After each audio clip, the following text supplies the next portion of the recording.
Guys, welcome back to the channel. My name's KJ. Welcome back to the MCU Bugle. I just finished watching Spider-Man Brand New Day, and oh my god, this movie, guys, it's in my top 15 movies ever of the MCU or Marvel in general. So let's get into it. We start out with Peter, and he's being Peter. He does not want to be Spider-Man, or he doesn't want to be Peter. He is focusing only on his Spider-Man stuff. He has just thrown away every goal that Peter Parker has, and he's only emphasizing the Spider-Man in him. We see him in a montage. He's fighting Scorpion, Tombstone, all those villains that they've been teasing in the marketing. We see he's been making connections like Batman has in comics with this lady called Jean DeWolf. She's the head of the officers of New York, and the dynamic was really good. Now, this is a reference to the famous Spider-Man comic, The Death of Jean DeWolf. So don't be surprised down the line in like Spider-Man 5 or 6 that she ends up having a death. That's not going to be too surprising. We get into the giant tank battle after that. This scene has been filming for months. Almost feels like more than like 3 months that this scene was filming for. And then we see Spider-Man's interaction with the Punisher. Now, the Punisher, the GOAT, he has such a pivotal role in here because these two have had a dynamic in New York City for a very long time. Apparently, Spider-Man actually saved Punisher on Staten Island, and ever since, Spider-Man has been holding that against him on Punisher needing him for everything. So, Punisher wants to get the job done, kill people, if they're causing trouble. Frank just wants to get the job over and done with. Peter obviously wants to help people, and so Punisher gets kicked to the side. We find out that in the tank, there is an old lady shown in this, and which kind of leads to the main villain of the movie, Sadie Sink's character. Now, we get a scene of Peter then is at a store on the call with Jean DeWolf, and Ned walks in asking to get some beer, right? Well, Ned walks in, and all of a sudden, all of Peter's old memories and feelings that have been shut down since No Way Home, which was 4 years ago, are finally resurfaced. Peter goes to Ned and MJ's party, only to find out that MJ has a boyfriend that has been dating her for quite some time now. He sees her kiss him, and all of a sudden all his memories just are flooding with emotions, and he can't control it. Now, this is an homage to Spider-Man 2 when Tobey Maguire's Spider-Man could not overcome all of his emotions, and he ended up getting a web block, when in this movie it's kind of the opposite. Tobey Maguire, he got the web block, and he couldn't shoot webs because of the emotions. In this movie, he can because of his emotions.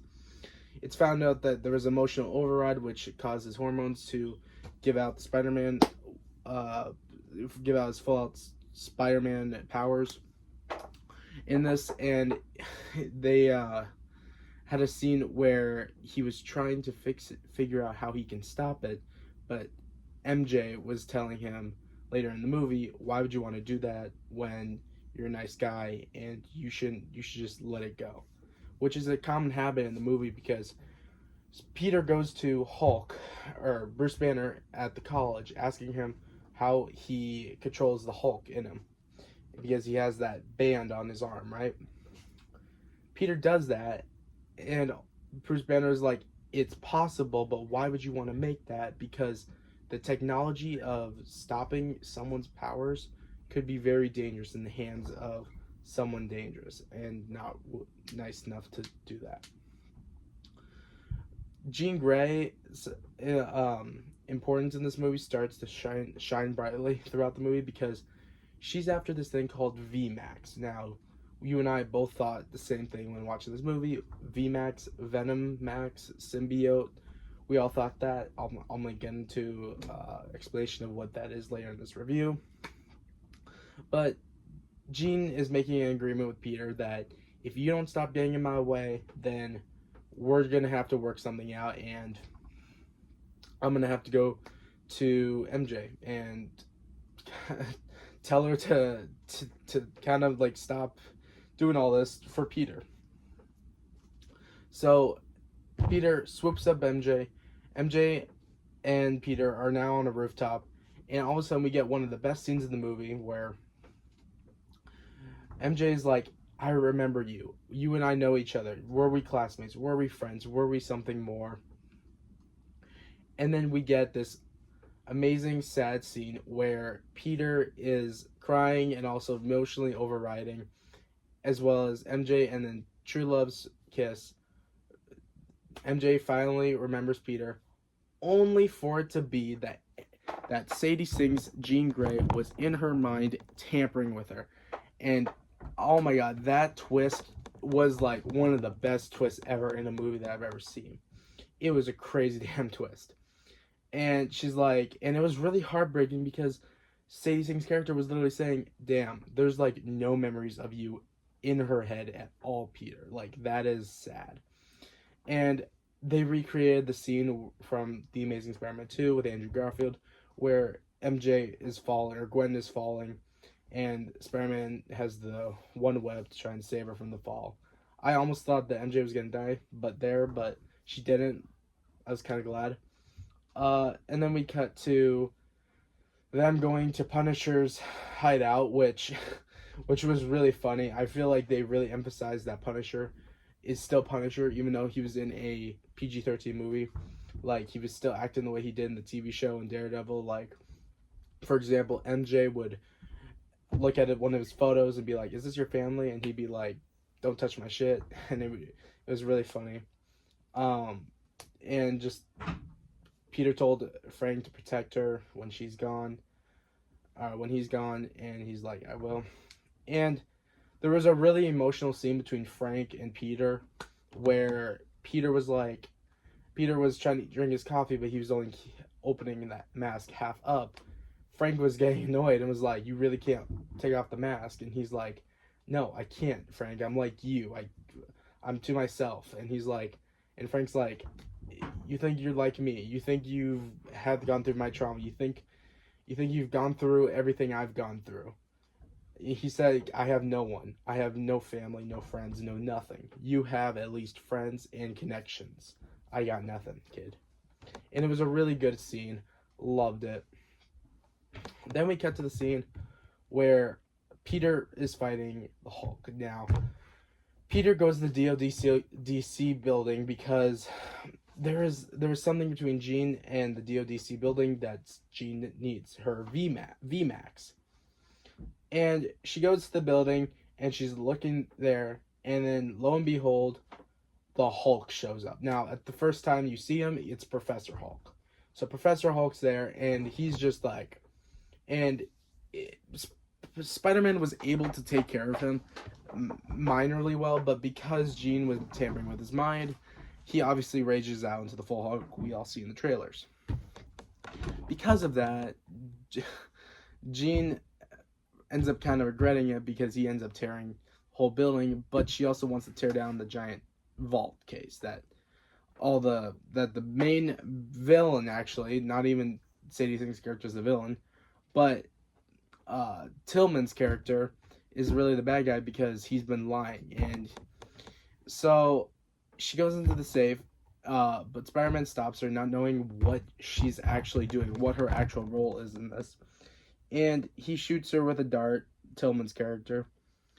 And you just see like it was just an amazing choreographed scene between Spider-Man holding Sadie Sink, and she just says her last word, Sarah. And then I was just like wondering, who is Sarah? Like, what X-Men character is she? Who could she even be? Like, what could she even be playing? And Tillman's character actually made up a lie because Spider-Man was wondering. And he's like, oh, when Jean was in my mind, she was tampering with my brain, my wife named Sarah. Peter Parker actually ends up going back to Frank's hideout. And if by heart crushing, this scene is the definition of heart crushing. MJ finds the note that Peter was going to give to MJ at the end of No Way Home. And MJ's like, I deserve to have a real conversation with the actual man behind the mask, Peter Parker. So she gets the conversation with Peter Parker, and Peter Parker actually gets to say the honest, full, he gets to say and see the honest, full reaction from MJ on him confessing to her. And it's the same thing they did with Peter Quill and Gamora. Like, Gamora, same thing with Peter Quill and Gamora. Peter Quill has all the memories, all the love for Gamora. Gamora has nothing. She was in the past before. She does not have the memories. They do not have the moments between them, and they don't have the chemistry that they did back when they had the memories. So it was a really sad scene seeing Zendaya say, "I don't love you" back to Tom Holland. That scene kind of broke me, I'm not gonna lie. But to a Spider-Man fan, that's kind of what you need. Like, I would have really hated it if immediately in this movie they put them back together. I would have hated that. Peter Parker ends up finding out that Tillman's character was lying about Sarah, about his wife, because Jean can't, the characters that she possesses in their mind, they can't see what they're being possessed of. So at the end of the story, none of them had the memory of getting their minds wiped, right? So that leads us into basically the third act. So Tillman's character in the DODC, they have Sadie Sink's character in the building, and they have her tied up in a chair. Now, the whole question during the whole movie was, what is VMAX? Everyone was thinking, as a first thought, VMAX was Venom Max. That was my first thought, and that was a lot of people's thoughts. Only for them to do the most creative, best writing decision ever. For her to be locked in the chair, asking what VMAX is, no one knowing what it was, not even the DODC or Tillman knew, only for her to look up and see the vent and see VMAX with the ENT just taped over because the air was taping it over. So the last message that Sadie Sink's character saw from her sister Sarah was the last thing she ever saw Sarah, because they abused her with trying to make her powers into weapons. So it was really sad, and then all of a sudden Sadie Sink's character explodes, puts her mind powers over her radius as far as she can across the city.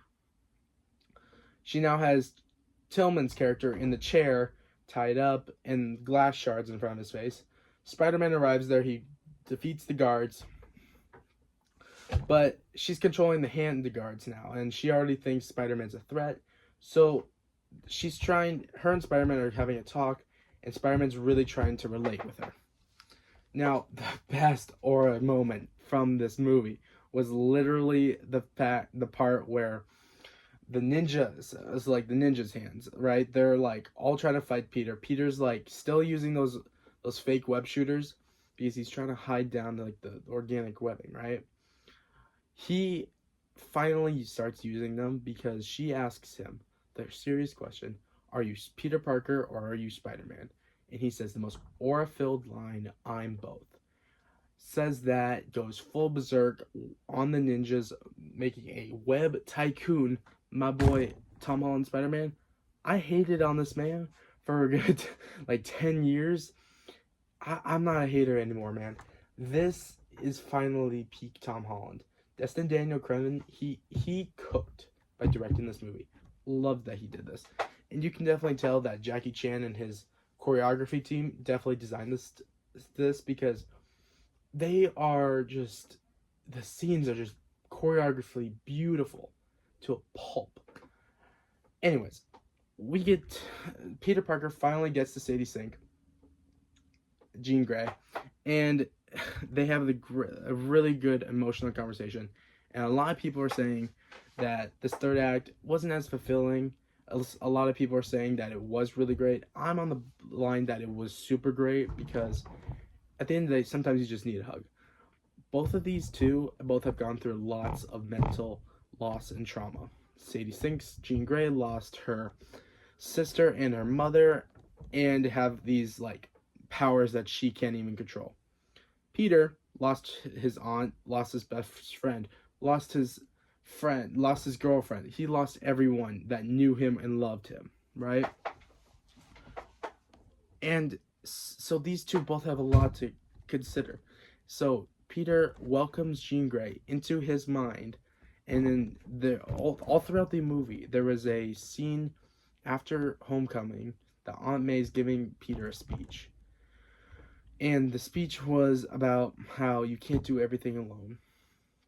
And a lot of people are getting annoyed at the fact that why would Aunt May be like, spiritually speaking, to say sync Jean Grey? That's not the case. Jean Grey is literally in the spot of Spider-Man, and it's the same speech that she said to Peter, only to Sadie Sink.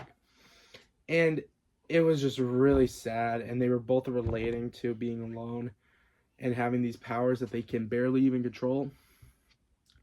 And the really emotional line of this movie was Jean Grey saying, I'm alone. I'm alone. I have no one. And Peter saying, you have me.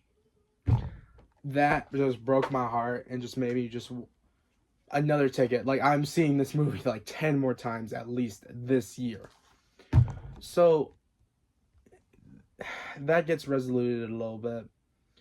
Frank is still trying to kill Sadie Sink's character because he sees her as a threat, right? He gets the job done.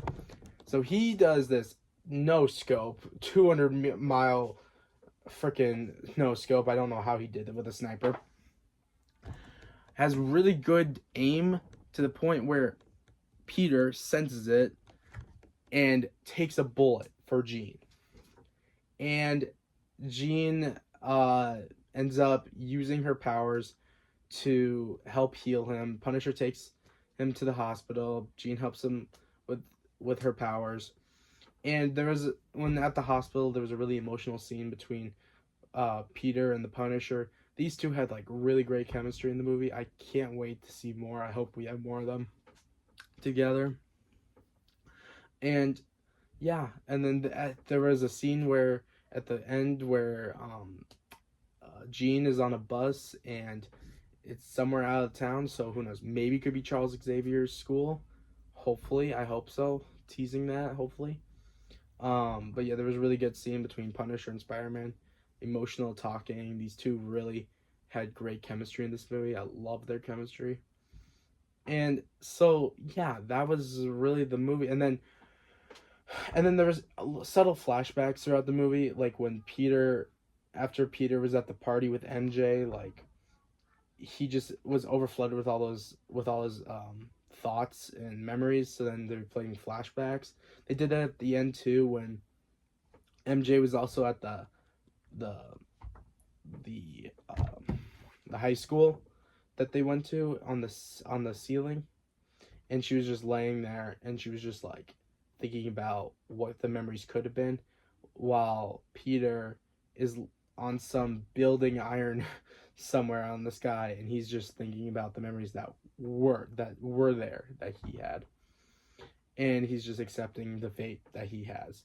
He can't do this alone, and he won't be alone. Ending off the movie with him going to the shop and meeting Ned, and them doing their classic handshake they've done in every movie. And a lot of people are misinterpreting this as Ned remembering everything from the past movies. That is not it at all. He just remembers, oh, Peter is Spider-Man because MJ let it slip earlier in this movie that Spider-Man is Peter. So he put two and two together and also remembered the handshake. There was a post-credit scene way at the end of the movie. It was Ned's Spidey tracker, and it has Spider-Man that was in deep in space. That is most likely Tobey Maguire's Spider-Man, because he's been heavily rumored for Doomsday, so we will see how that concludes. But yeah, this movie was amazing. I'm gonna see this movie at least 10 more times this year. I'm watching it again tomorrow. So yeah, let me know your thoughts and opinions down below.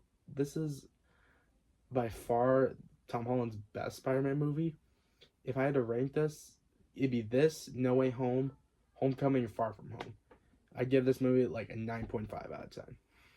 Like and subscribe for more. Thank you for being here. Catch you later.